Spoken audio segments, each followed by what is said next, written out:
especially by a large army.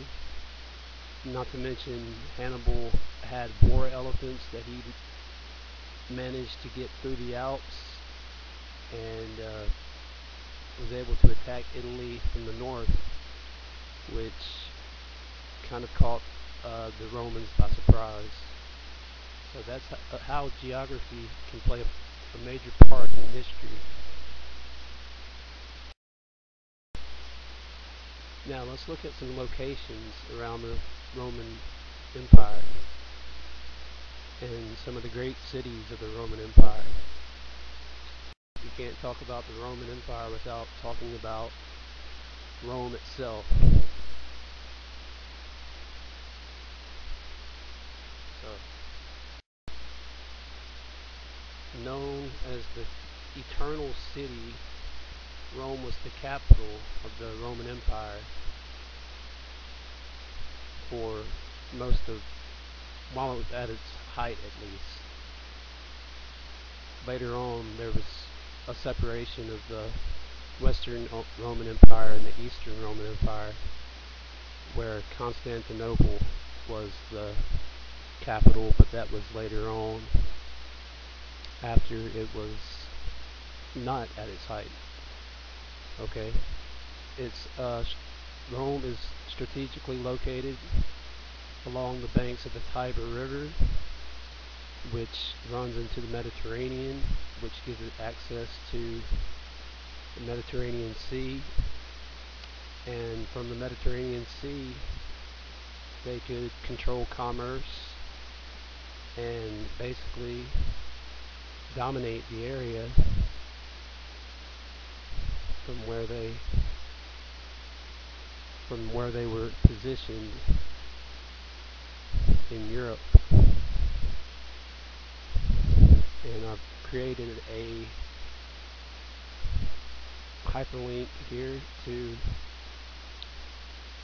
if you want to find out more on ancient Rome, just click here and there's an article for you to read. Alright, let's move on. Another important location of the Roman Empire was Alexandria. Alexandria was in Egypt. Here's another page that you can visit to find out a little bit more about Alexandria.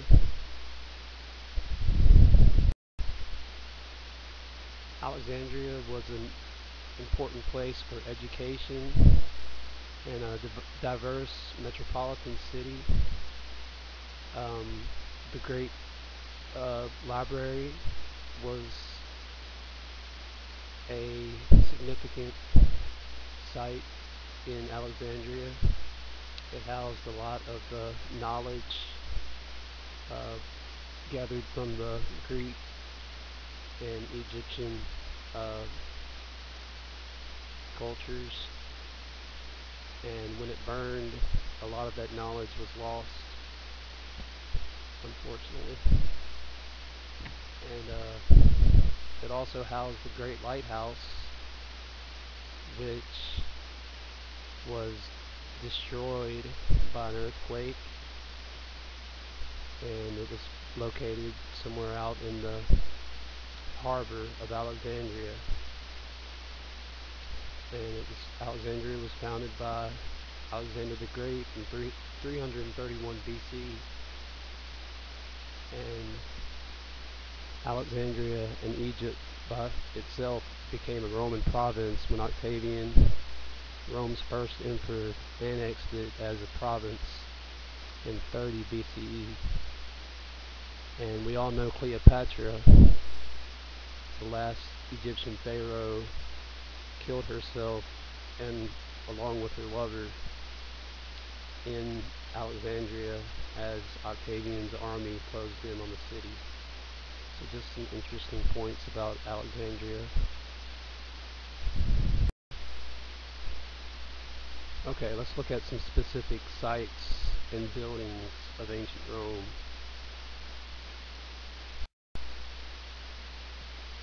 The Roman Colosseum. It was built in 80 AD. was able to seat up to 50,000 spectators. There are many uh, modern sports arenas that can't hold that many people. So that's quite impressive. It hosted everything from gladiatorial games to public executions. The Roman Colosseum.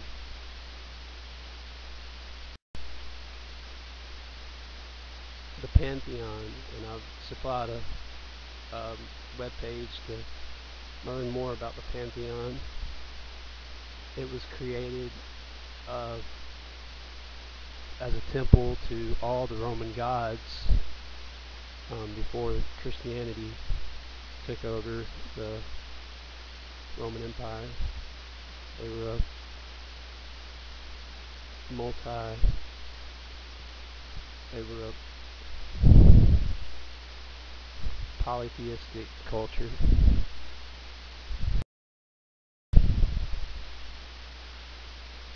And here are the Great Pyramids of Giza, which we think of as Egyptian, not Roman, but at its height, Rome did control these areas, and they're really neat to look at. So we're going to visit those on our virtual tour. So what can GPS and GIS systems do to help? It can supply a visually stimulating lesson.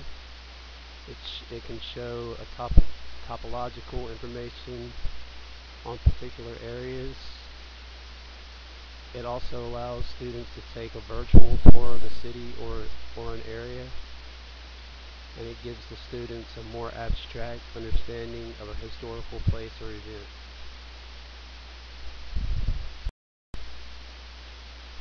Okay, and I've supplied a link where you can watch the virtual tour, and so just click on the link and let's go to Rome. Thank you.